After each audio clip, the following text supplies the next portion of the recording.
The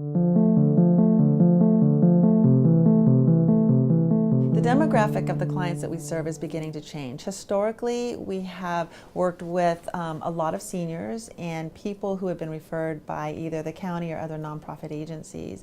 But since the Great Recession of 2008, we've seen people who were living in rental houses that were foreclosed out on the rental market, as well as people whose homes themselves were foreclosed on.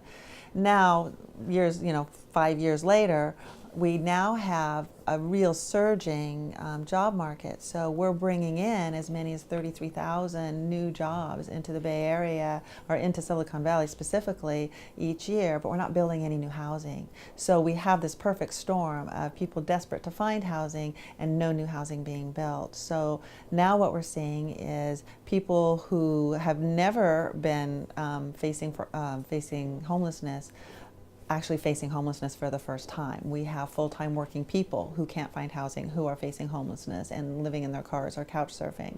So what we're finding now is we have young people coming right out of college who are being recruited for these jobs who have no place to live. They're coming through our door. So we've seen quite a few changes in our ability to be able to create new housing.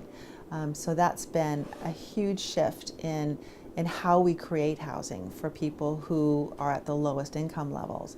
And now, the other thing that's been really dramatic is we've seen a huge rise in what it costs to rent.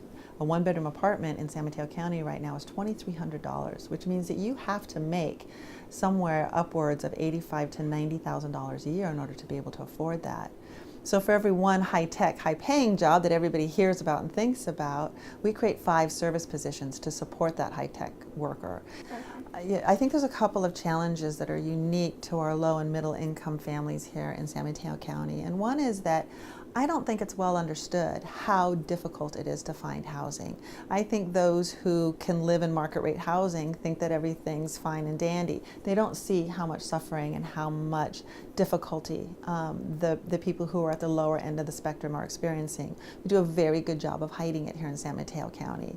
And if you're a high-tech worker who's coming from another area, very far away, maybe from another country, a developing country, the poverty that you see there is very obvious, it's very dramatic. You come here, you don't see it because it's hidden, but it still exists. And so creating the awareness that there actually is a problem is huge. We take interviews all the time from school teachers, from occupational therapists who work at major hospitals in the area. We are constantly, even some city and county personnel are coming to us to try to find housing. So the demographic isn't just the lowest income. It's starting to creep up because it costs so much to be able to afford to live here. So finding appropriate housing on transit corridors where people can live close to where they work and they don't have to get in their cars is going to be key to maintaining this booming economy, and it's going to be key to keeping the services available that we all want. I think there's a lot of fear around what does affordable housing bring? Does that mean we're going to bring that many more people in? Well, probably not. What it means is we're going to be able to bring a lot fewer cars in, not more people. So it would be wonderful if people would start looking at their city's general plan, start looking at what the Grand Boulevard is really trying to do in creating transit-oriented housing and workforce housing that's really smart, really beautiful, and will really enhance their communities, not deter from their communities.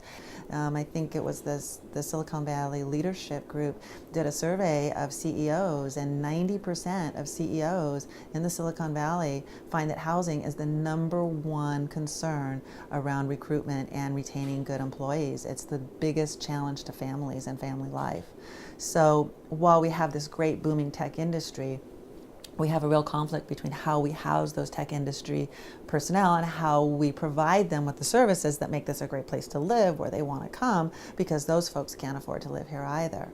So we need to find some sort of balance. That conversation needs to be opened up, and everybody has to take responsibility.